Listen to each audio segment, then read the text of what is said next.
اعوذ باللہ من الشیطان الرجیم، بسم اللہ الرحمن الرحیم۔ شروع اللہ کے نام سے جو بڑا مہربان نہایت رحم والا ہے۔ لاکھوں کروڑوں درود و سلام ہو کملی والے آقا محمد مصطفیٰ صلی اللہ علیہ وآلہ وسلم پر، جو خاتم النبیین ہے اور خاتم المرسلین ہیں، کہ آپ کے بعد نہ کوئی نبی ہے نہ کوئی رسول ہے۔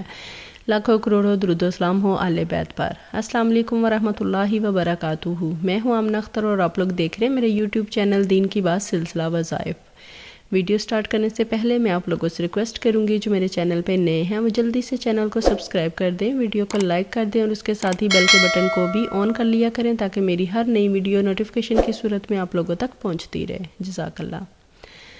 آج کی اس ویڈیو میں ہم سورۃ یونس کی بات کریں گے، اور آپ کو پتہ ہے کہ سورۃ یونس میں آیت کریمہ آتا ہے جو حضرت یونس علیہ السلام نے مچھلی کے پیٹ میں پڑا تھا اور اللہ پاک نے ان کی دعا کو قبول کیا تھا۔ تو آج انشاءاللہ میں آپ کو آیت کریمہ کے حوالے سے وظیفہ بیان کروں گی، لیکن اس سے پہلے ہم تھوڑا سا اس سورت کا جو خلاصہ ہے وہ ملاحظہ کر لیتے ہیں تاکہ ہمیں پتہ چل سکے کہ اس پوری سورت میں اللہ رب العزت کن باتوں کا تذکرہ کرتے ہیں، ہمارے لیے اس میں کیا احکامات ہیں جن کو ہم نے فالو کرنا ہے۔ تو سب سے پہلے سورۃ یونس کا تعارف جو ہے وہ میں آپ لوگوں کو بتا دیتی ہوں کہ سورۃ یونس مکی سورت ہے اور یہ 109 آیات پر مشتمل ہے، اور یہ قرآن پاک کی 10ویں سورت ہے۔ اس سورت میں نظریاتی مضامین بیان کیے گئے ہیں، اور اسی سورت میں رب کا تعارف ہے، اور رب سے سودا کرنے والوں کے لیے انعامات ہیں، جو دنیا میں اللہ تعالیٰ سے سودا کر لیتے ہیں اور آخرت میں ان کے لیے بے تحاشا انعامات ہیں۔ اور وہ سودا کیا ہوتا ہے کہ اللہ پاک نے جن کاموں کے کرنے کا حکم دیا وہ ان کو کرتے ہیں، اور جن کاموں سے رکنے کا باز رہنے کا حکم دیا وہ اپنے آپ کو ان چیزوں سے دور کر لیتے ہیں۔ یہ سودا بازی ہو جاتی ہے کہ ہم اللہ تعالیٰ کے بتائے ہوئے کامات جو ہیں ان کو مانیں گے تو قیامت کے روز اللہ پاک اس کا انعام دیں گے۔ یعنی جو اپنی مرضی نہیں کرتے اور اللہ کا حکم مانتے ہیں، ایسے لوگوں کے لیے آخرت میں انعام ہوگا۔ پھر اسی سورہ میں اللہ کی مہلت کا ذکر ہے کہ جو لوگ گناہ کرتے ہیں اللہ ان کو فوری عذاب نہیں دیتا بلکہ ان کو ٹائم دیتا ہے کہ وہ توبہ کر لیں۔ پھر نافرمانی کرنے والوں کے لیے عذاب کا ذکر بھی اسی سورہ میں ہے۔ مشرکین کے باطل معبودوں کی مثال ہے کہ جب کسی مشکل میں ہوتے ہیں تو صرف اللہ کو پکارتے ہیں، اس ٹائم پہ ان کو اپنے معبود یاد نہیں آتے، مشکل جب ان پہ پڑتی ہے تو پھر وہ صرف اللہ کو پکارتے ہیں، اور اللہ پاک ان کی پکار کو سنتا ہے اور ان کو بچا لیتا ہے۔ پھر دنیا کی زندگی کی مثال ہے اور منکرین کو قرآن پر چیلنج ہے، قرآن مجید پر غور و فکر کی دعوت ہے، اللہ کی ملاقات کو جھٹلانے والوں کے لیے گھاٹے کا سودا ہے۔ اس کے بعد قرآن مجید دلوں کے امراض کی شفا ہے کہ لوگوں تمہارے لیے اللہ کی طرف سے نصیحت آ گئی ہے، یہ وہ چیز ہے جو دلوں کے امراض کے لیے شفا ہے، یعنی قرآن پاک۔ جو اسے قبول کر لے ان کے لیے رہنمائی اور نصیحت ہے، اور جو اس سے انکار کرے گا اس کے لیے آخرت میں عبرتناک عذاب ہے۔ قرآن مجید کی قدر شناسی کا بیان ہے اسی سورہ میں، اور ایمان لانے والوں کے لیے بشارتیں ہیں، کسی خوف اور رنج کا موقع نہیں ہے، ان کے لیے خوشخبری ہے، بشارت ہے جو ایمان لائے۔ پھر اس کے بعد حضرت نوح علیہ السلام کی تبلیغ کا ذکر ہے، اور حضرت موسیٰ علیہ السلام کی تبلیغ کا ذکر بھی اسی سورہ میں بیان کیا گیا ہے۔ اور پھر پچھلے انبیاء کرام کے ذکر سے نبی کریم صلی اللہ علیہ وآلہ وسلم کو تسلی دی گئی ہے، اور فرعون کے زوال کا ذکر ہے کہ کس طرح اس کو اللہ نے غرق کر دیا تھا، اور وہ جب ڈوبنے لگا تو تب اس کو احساس ہوا کہ وہ غلط تھا، اور اس نے کہا کہ میں ایمان لایا، لیکن اس ٹائم اس کی توبہ قبول نہیں ہوئی اور اللہ پاک نے اس کو غرق کر دیا تھا۔ پھر قوم یونس کا ذکر ہے کہ وہ قوم عذاب کا سن کر ایمان لے آئی تھی اور وہ اس کے لیے نفع بخش ثابت ہوا۔ حضرت یونس علیہ السلام کو اللہ نے موصل کی ایک بستی نینوا کی طرف نبی بنا کر بھیجا تھا۔ انہوں نے جب اسلام کی تبلیغ شروع کی لوگوں کو مستقل اللہ کی طرف بلاتے رہے، اور لوگوں نے ان کی بات نہ مانی، ان کی دعوت پر عمل نہ کیا، تو حضرت یونس علیہ السلام ناراض ہو کے بستی سے چلے گئے۔ تو جب وہ جا رہے تھے تو لوگوں سے کہا کہ اللہ کی طرف سے 3 دن میں تم پر عذاب آ جائے گا، یہ کہہ کر وہ وہاں سے چلے گئے۔ ان کے جانے کے بعد بستی والوں نے تحقیق کی تو ان کو پتہ چلا کہ یہ تو واقعی اللہ کے نبی تھے، تو ان کو بڑی فکر لاحق ہوئی کہ اب تو اللہ کا عذاب آگے رہے گا۔ تو بستی والوں نے سب نے مل کر ایک جنگل میں جا کر اللہ تعالیٰ سے فریاد کی، جتنے بھی اس بستی کے لوگ تھے، بوڑھے بچے جوان، سب نے اللہ تعالیٰ کے آگے توبہ کی اور اللہ تعالیٰ کے آگے فریاد کی کہ ہمارے عذاب کو جو ہے وہ ٹال دے، ہمارے عذاب کو ختم کر دے، ہم توبہ کرتے ہیں، ہم سے غلطی ہو گئی، تو اللہ رب العزت نے ان کے عذاب کو ٹال دیا تھا۔ دوسری طرف حضرت یونس علیہ السلام جب کشتی میں سوار ہوئے تو کشتی سمندر میں اتری اور سمندر میں طوفان آ گیا، تو لوگوں نے فیصلہ کیا کہ وزن زیادہ ہونے کی وجہ سے ہمیں کسی ایک کو کشتی سے باہر پھینکنا ہوگا۔ اب کس کو پھینکا جائے؟ ان کو پتا تھا کہ حضرت یونس علیہ السلام جو ہیں وہ اللہ تعالیٰ کے پیغمبر ہیں اور نیک بندے ہیں، تو ان کو تو وہ نہیں پھینک سکتے تھے، لیکن پھر انہوں نے فیصلہ کیا کہ قرعہ نکالا جائے، تو جس کا نام قرعہ میں آئے گا اسے پھینک دیں گے۔ ایک دفعہ قرعہ ڈالا تو حضرت یونس علیہ السلام کا نام آیا، انہوں نے کہا نہیں ہم ان کو تو نہیں پھینک سکتے۔ پھر دوبارہ قرعہ نکالا تو پھر حضرت یونس علیہ السلام کا نام آیا،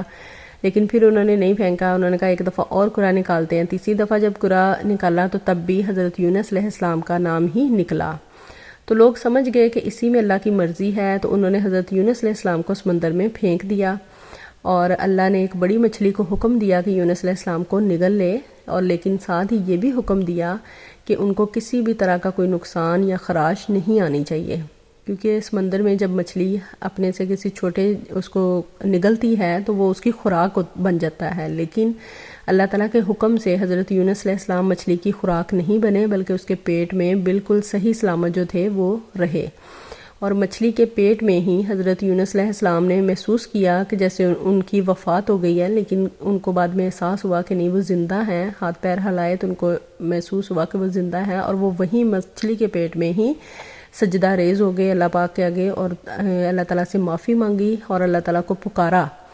اور انہوں نے کن الفاظ کے ذریعے اللہ تعالیٰ کو پکارا تھا؟ لا الہ الا انت سبحانک انی کنت من الظالمین۔ ان الفاظ کے ذریعے انہوں نے اللہ تعالیٰ کو پکارا، تو اللہ تعالیٰ نے ان کی پکار سن لی، اور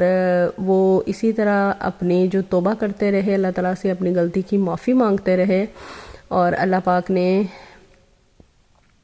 جب وہ یہ پڑھ رہے تھے لا الہ الا انت سبحانک انی کنت من الظالمین، اے اللہ تو ہی معبود ہے اور تیرے سوا کوئی معبود نہیں، اور تو پاک ہے، بے شک میں ہی قصوروار تھا، اور فرمایا کہ اگر وہ تسبیح نہ کرتے تو قیامت تک مچھلی کے پیٹ میں ہی رہتے۔ تو اس سے یہ بھی ثابت ہوا کہ اگر انسان سے کوئی غلطی ہو جائے اور اس پہ کوئی پریشانی بن جائے، کوئی مصیبت آ جائے کسی بھی طرح کی جو حل نہ ہو رہی ہو، جو ٹل نہ رہی ہو، تو اسے چاہیے کہ ایک تسبیح آیت کریمہ کی پڑھ لے 100 مرتبہ، اور اول و آخر 11 مرتبہ درود ابراہیمی لازمی پڑھے، اور اس کے بعد صدقہ خیرات کرے اور اللہ پاک سے گڑ گڑا کے دعا مانگے، تو اللہ تعالیٰ اس کی پکار کو سن لیا اور ان کو غم سے نجات دلائی، اور فرمایا کہ ہم ایمان والوں کو ایسے ہی نجات دلایا کرتے ہیں۔ اللہ رب العزت نے مچھلی کو حکم دیا کہ ان کو ایک میدان کے کنارے جا کر اگل دو، مچھلی نے ایسا ہی کیا۔ جامعہ ترمذی کی حدیث ہے کہ جو مسلمان بھی کسی مشکل، پریشانی یا غم میں اللہ رب العزت کو ان کلمات کے ساتھ پکارے گا، اللہ رب العزت اسے غم سے نجات دے گا اور اس کی مشکل اور پریشانی کو راحت میں بدل دے گا۔ یہ قرآن پاک میں وظیفہ اللہ پاک نے بتایا ہے کہ اگر آپ کو کوئی پریشانی، مشکل بن جاتی ہے تو آپ نے ان الفاظ کے ذریعے اللہ تعالیٰ کو پکارنا ہے، اور اول و آخر درود پاک لازمی پڑھنا ہے، صدقہ خیرات کرنا ہے، اور اللہ تعالیٰ سے دعا کرنی ہے۔ تو انشاءاللہ جس طرح اللہ تعالیٰ نے حضرت یونس علیہ السلام کو مچھلی کے پیٹ میں صحیح سلامت رکھا اور ان کو ویسے صحیح سلامت ہی باہر نکال دیا، اسی طرح اللہ پاک آپ کو بھی پریشانیوں سے، مشکلوں سے نکال دے گا۔ یقین کامل شرط اول ہے، جو بھی دعا مانگے، جو بھی وظیفہ کریں، یقین کامل کے ساتھ کیا کریں